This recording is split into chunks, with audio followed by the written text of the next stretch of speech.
Ni kukaribishe mpendwa msikilizaji, habari ya wakati huu. Karibu sana katika kipindi cha Game la Pesa.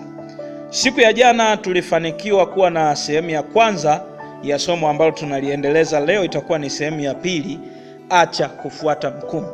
Usifuate mkumbo katika Game la Pesa. Na jana tukawa tumeangalia kwa sehemu kwamba unapotaka kufanya kitu, acha kuiga vile ambavyo wengine wanafanya. Kwa sababu mara nyingi kitu ambacho kimekuwa kikifanywa na wengi sana kimekuwa hakifanywi katika usahihi. Na nikasema kwamba siku ya leo tutakuwa na muendelezo wa somo hili la Game la Pesa. Tutakuwa na muendelezo, tutaangalia kuacha kufuata mkumbo sehemu ya pili. Acha kufuata mkumbo sehemu ya pili. Leo nitaanza na kisa ambacho kitatusaidia kuweza kuelewa zaidi tunapozungumzia athari au madhara ya kufuata mkumbo. Kisa kilishawahi kusimuliwa, na hichi kisa ni kisa halisi kilichotokea katika historia ya nchi zetu ambazo ziko katika ukanda wa maziwa makuu, nchi za Afrika Mashariki na Kati. Katika nchi moja kulikuwa na vita, na hii nchi ni nchi ambayo ina msitu mkubwa wenye nyani wengi. Wakati ile vita inaendelea, unafahamu kurupushani za vita kwa wale ambao wamefanikiwa kuangalia movie. Maana tunamshukuru Mungu kwamba Watanzania tumekuwa na amani. Kwa sehemu kubwa kurupushani za vita tunazifahamu katika movie tu. Kwa hiyo baada ya vita kuweza kutokea katika nchi hiyo, hawa wazazi ilikuwa ni familia moja na mtoto mdogo ambaye alikuwa ameshaanza kutembea na kuanza kufanya vitu mwenyewe. Wakawa wamembeba mtoto, wakati wanakimbia wakakimbilia naye katika huo msitu. Baada ya kufika msitu ule, ndipo wakaona kwamba maadui wanakuja. Na sasa hapa suluhisho ni kuendelea kuingia ndani zaidi, kuingia ndani ya msitu mnene. Wakati wanakimbia, kwa bahati mbaya maadui wapo kasi wanakuja. Hawajui kama wameshashika mwelekeo wao. Unajua watu wakichanganyikiwa wanaweza akakimbilia popote, hata kama yule anayekufukuza haji mwelekeo huo. Katika kukimbia wakadondosha yule mtoto, wakawa wamemdondosha, wenyewe wakaendelea kukimbia. Baadaye sasa wamekuja kutulia, baada ya kudondosha yule mtoto wakasema hebu turudi tuanze kumtafuta. Turudi kumtafuta, wakamtafuta mpaka wakakata tamaa. Baadaye ikabidi waweze kusitisha zoezi la kumtafuta. Wakasema basi mtoto ameshapotea, inawezekana ameliwa na wanyama wakali. Kumbe kilichokuwa kimetokea, baada ya yule mtoto kuweza kuanguka, walikuja nyani. Ule msitu ni mkubwa, una nyani wale wakubwa ambao wanafahamika wengine kama masokwe. Na wale walipokuja wakamuona yule mtoto wakamchukua. Baada ya nyani kumchukua mtoto, kumbuka alikuwa kwenye jamii ya wanadamu, sasa ameingizwa kwenye jamii ya nyani wanaoishi porini. Kwa hiyo akaanza kuishi na nyani. Nyani wale wakaanza kumlea yule mtoto akiwa tangu mdogo. Kumbuka alikuwa tu ndio ameanza kutembea. Wakamlea akawa anakula chakula wanachokula nyani, anakula matunda, anakula majani, nguo zile alizokuwa amevalishwa. Kwa sababu sasa hata kutembea anatembea kama nyani. Kumbuka nyani wanaruka kwenye miti, wanafanya nini? Na mtoto naye akafundishwa akaanza kuruka kwenye miti. Nguo zile zikachakaa. Kumbuka nyani hawavaagi nguo. Baadaye zikachanika, zikawa zimechakaa, basi zikawa zimepotea huko. Mtoto akawa anajiishia tu kama alivyo, yupo kwenye jamii ya nyani. Akikaa uchi anajisikia kawaida, maana wote wako uchi, ndio mtindo wa maisha. Baadaye akaiga vizuri kabisa, akaadapti mtindo wa maisha ya nyani. Sasa baada ya miaka kadhaa kuweza kupita, kulikuwa na jopo la wawindaji waliokuwa wametoka katika kijiji kimoja pale katika nchi ile, wamekuja msituni kwa ajili ya kuweza kufanya uwindaji. Wakati wako katika kufanya uwindaji, ndipo wakawa wamekutana na kundi la nyani.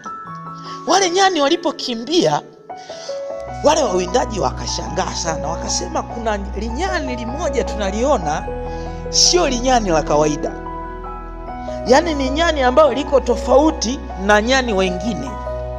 hebu tulifuatilie kwa ukaribu. Kwa hiyo wakaanza kufukuzia sasa hizi nyani, fukuzia, wakasort out, wakasema sasa tutadili na nyani hili moja mpaka tulikamate, mbona liko tofauti, ni nyani la aina gani?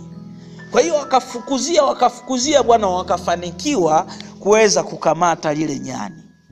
Baada ya kuweza kufukuzia muda mrefu na kukamata lile nyani, wakagundua kwamba huyu sio nyani, ila ni binadamu ambaye ameishi na nyani na sasa amekuwa nyani. Walipomkamata hawakumuua. Baada ya kujua ni binadamu mwenzao, ikabidi waweze kumrudisha. Wakapitia hatua husika za kiusalama na kumpeleka mahali husika. Baada ya kuweza kumpeleka, ndipo baadaye akaja kugundulika ni yule mtoto aliyepotezwa na wazazi wakati wa vita. Kwa hiyo ilipotangazwa, wazazi wakajitokeza, wakaja kuchukua mtoto. Ilikuwa ni shughuli kuweza kumtoa yule mtoto katika maisha ya nyani. Alikuwa ni binadamu kwa nje, lakini ndani yake ni nyani. Kwa nini alikuwa nyani? Malezi na mazingira aliyozaliwa kwayo, mazingira yaliyomzunguka ni mazingira ya nyani. Kwa hiyo akawa ni nyani, japokuwa anaonekana ni nani? Ni mtu. Na hicho ndicho ambacho kimetupata wengi wetu leo katika game la pesa. Wengi tumezaliwa katika mazingira ya kimaskini, mazingira ya shida, na tumekuta wazazi wanafanya vitu vya shida. Kuzaliwa maskini sio shida, ila kufa maskini ni shida, ni tatizo. Wazazi waliokuzaa maskini inawezekana hawana kosa, inawezekana hawakupata elimu kama unayopata wewe, elimu ya game la pesa. Sasa wewe ndio unatakiwa utumie akili ya ziada ili uweze kutoka na kuwakomboa wazazi wako. Sasa wengi tumezaliwa katika mazingira ya kimaskini, na unajua umaskini ni shida. Sasa shida inakuwa shida pale unapoizoea shida na kuiona sio shida tena. Na ndicho ambacho kimetukumba wengi. Tumezaliwa kwenye shida, tumekulia kwenye shida, tukaizoea shida, na sasa tunaona sio shida tena. Lakini kumbe huko kwenye shida. Tumezaliwa kwenye umaskini, tukawa maskini, tukauzoea umaskini, na tunaona sio umaskini tena. Umezaliwa unakula ugali na maharage asubuhi, ugali na maharage mchana, ugali na maharage jioni, unashindia wiki nzima, mwezi mzima, miaka yote. Hata akili inafikia inadumaa. Na mtu umezoea hivyo, unaona unakula chakula kizuri. Hiyo ni shida, umeizoea shida, unaona sio shida tena. Na tumezoea umaskini kiasi kwamba inafikia hatua mtu anaona umaskini ni sifa. Kwa nampenda sana mojawapo ya watu waliokuwa wanafundisha ujasiriamali aliyenizibua na kuniamsha akili. Akasema kitu kimoja ambacho mpaka leo kilikuwa kimenisaidia sana. Tatizo la Watanzania wengi, umaskini ni ugonjwa wetu. Na kwa sababu ni ugonjwa, huwa tunajisifia kwamba sisi ni maskini, sisi tuna shida. Hatujui umaskini ni ugonjwa. Unapojisifia kwamba wewe ni maskini, unaenda kuomba msaada, bwana sisi maskini, bwana sisi hatujiwezi. Huo ni ujinga, ni ukosefu wa akili kichwani, hazijakaa vizuri. Zibuka akili. Umaskini ni ugonjwa, na huo ugonjwa unaweza ukatibika. Tiba ya kwanza ni lazima uweze kujua kwanza nini ambacho kimesababisha ugonjwa. Na sababu kubwa ya ugonjwa ni kwa sababu hauna akili ya pesa. Sio kwamba vitega uchumi havipo. Mbona vitega uchumi vipo, tunafanya kazi inaingiza pesa, lakini kwa sababu akili ya pesa hatuna, zile pesa hazitupatii manufaa. Na dawa ya ugonjwa ni nini? Kama unajua sababu ya typhoid ni kunywa maji ambayo hayajachemshwa, maji ambayo si safi na salama. Leo ukienda kutibiwa, si unaporudi unaanza kuchemsha maji, utaugua tena typhoid. Katika Biblia Yesu alipoletewa yule mwanamke ambaye walimkamata wakasema amezini, wamemleta peke yake au kumleta mwanaume, akaanza kuandika dhambi za wale wanaomshtaki. Akasema asiye na dhambi ampige mawe, wa kwanza kumpiga mawe. Wote wakakimbia. alafu akamwambia yule mwanamke, enenda zako, usitende dhambi tena. Ukigundua kwamba sababu ya typhoid ni maji ambayo si safi na salama, enenda zako, usinywe maji ambayo si safi na salama tena. Ukigundua kwamba tatizo lako la umaskini ni ujinga wa pesa, enenda zako, usibaki na ujinga wa pesa tena. Fuatilia kipindi cha Game la Pesa, na kipo kitabu kinakuja, nitakuja kukitoa. Kuna ndugu mmoja alikiulizia, nitatoa kitabu cha Game la Pesa kitakachozungumzia mambo mengi ambayo yatatusaidia akili zetu ziweze kuamka na tuweze kupiga hatua katika Game la Pesa. Baada ya miezi michache tu kitabu tayari kitakuwa kiko hewani, tayari kwa kuweza kuwasaidia watu maelfu na maelfu. Nipo hapa kwa ajili ya kukusaidia mpendwa msikilizaji.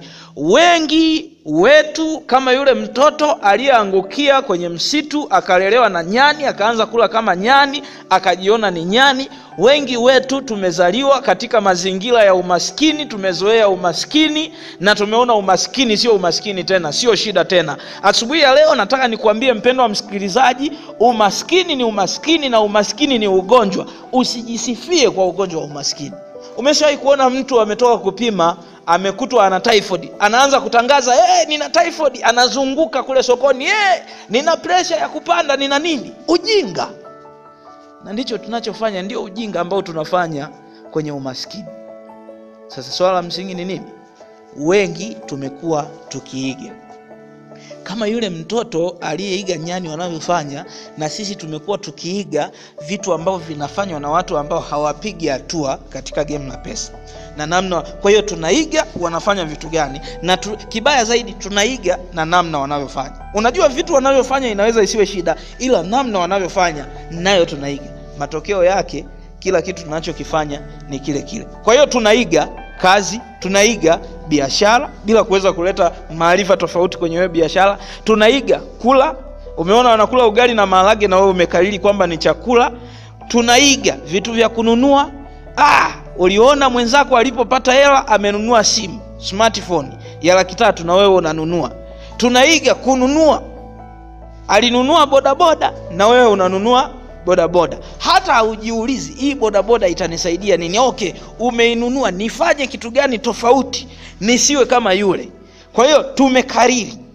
Wengi tunaiga badala ya kuhoji, tumekariri.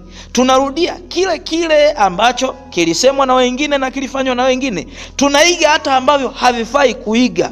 Mwenzio katembea uchi na wewe unaiga, kama watu wengi leo wanavyofanya. Ameangalia kwenye TV, kaona mchezaji mziki mmoja, muigizaji mjinga na mpumbavu ambaye hana akili yuko uchi, basi na yeye kesho anaiga. Anatembea hapa Ludewa mjini, anatembea hapa Njombe, yuko hapa Makambako, yuko hapa Iringa, na yeye anatembea uchi kesho mjini. Tunaiga hata vitu ambavyo havifai kuiga. Tunaiga. Nilikuwa nashangaa kama ingia kama mtindo kamoja, vijana wanavaa jinsi zimechanwa humu kwenye magoti mpaka kwenye mapaja huko, navyo wanaiga. Yani tunaiga vitu vya kijinga na vitu vya kipuuzi na vitu vya kipumbavu badala ya kuiga shughuli za maendeleo, vitu vya maendeleo wanavyofanya matajiri. Yani tulivyo wajinga, badala ya kuiga wanavyofanya wachache walioendelea, tunaiga wanavyofanya watu wengi ambao ni magoigoi. Tunaiga. Natembea uchi na wewe unatembea uchi. Mlikuwa mnatembea, mwenzako kaenda kukojoa kichakani na wewe unaingia kukojoa kichakani. Aise, wewe ni wakuhurumiwa. Kwa kweli Mungu atusaidie. Hatari sana kuigaiga vitu.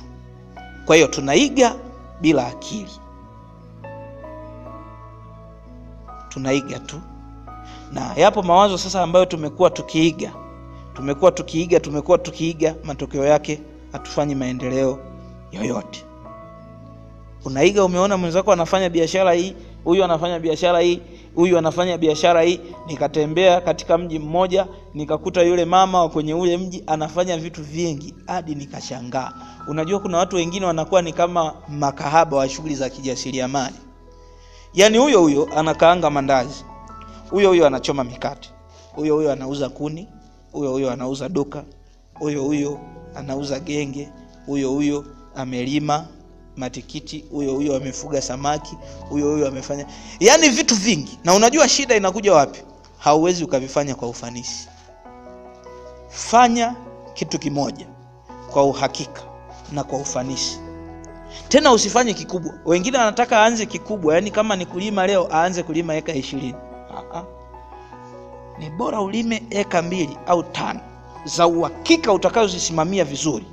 Zitakapokutoa, tulijifunza juzi, unapopata ile pesa, ongeza asset, panua ile asset. Ninaamini akili inakuja, mpendwa msikilizaji. Kwa hiyo tumekuwa tukiiga, unaambiwa kwamba nyumba yako ni mali. Kwa hiyo pesa yako yote unayopata unajenga nyumba ya kuweza kuishi wewe. Sasa wewe ni mfanyakazi, maisha yote pesa yako unatumia kujenga nyumba. Badala ya kujenga kitega uchumi kitakachokuwezesha kujenga nyumba, unaingia mkopo. Ukishaingia mkopo, unaambiwa utaulipia huo utakatwa kwenye mshahara miaka 20. Kwa hiyo miaka 20 unaendelea kulipia nyumba ambayo haijaisha, unaendelea kulipia nyumba. Ukipata mshahara unabana matumizi, unalipia nyumba. Chakula hauli, unakula ugali na chumvi au ugali na maji ili ujenge nyumba. Na watu kwa sababu wamekuambia bwana, ukiwa katika nyumba yako hata kama hauli vizuri haina shida, kwa sababu nyumba ni asset, jenga nyumba yako. Na watu maisha yote anaishia kujenga nyumba, mshahara wote anajenga nyumba. Anakula ugali na chumvi, ugali na maji, hela yote inaingia kwenye nini? Kwenye nyumba. Inaingia kwenye nyumba, hali vizuri, afya mgogoro, amekuwa mzee, nyumba haijaisha, ni pagare, kajitahidi, amesomesha hata watoto, pesa kazimaliza kusomeshia watoto na kujenga nyumba. Hakuwa na akili ya kuweka kitega uchumi ambacho kitamletea kipato ambacho sio cha moja kwa moja. Tulijifunza aina 3 za vipato, na kuna kipato cha moja kwa moja unachokifanyia kazi, kuna kipato ambacho si cha moja kwa moja cha kwenye biashara. Badala ya kuwa na akili kwamba hii pesa milioni 10 nitengeneze biashara, ile biashara itakuingizia faida kubwa, unalipia ada ya watoto, faida kubwa unajengea nyumba, faida kubwa unajenga na nyumba nyingine, unajengea pesa ambayo unaizalisha wewe. Hauli vizuri, matokeo yake afya mgogoro, afya sio nzuri, kinga zimeshuka, kesho tunakuzika, umeacha nyumba pagari. Wanajenga watoto badala ya kuweza kujenga nyumba, baada ya kuweza kujenga biashara. Mwenzako alijenga biashara, hajenga biashara, na hiyo milioni 10 kila mwezi au kila siku inamuingizia 200,000, mwezi milioni 6. Faida anayoipata, anajenga nyumba, ananunua gari, anasomesha watoto shule ya international, afya ni nzuri, anakula maisha hadi uzeeni, watoto waliwasomesha vizuri, wamepata elimu nzuri, wanajitegemea. Haanzi kulaumu watoto, watoto hawa hawanitunzi. Wakutunze umekuwa jeneza wewe. Simaanishi watoto msitunze wazazi. Mtoto asiyetunza wazazi wake amelaaniwa. Maandiko yanasema asiye wapendo wa kwao ni mbaya kuliko asiyeamini. Kwa nini watu wanaingia kwenye matatizo haya? Kwa sababu unaiga wanachofanya wengi. Na kwa sababu wengi hawajui, usiige. Usiige kile kinachosemwa na wengi. Na yapo mengi yanayosemwa na wengi ambayo sio sahihi.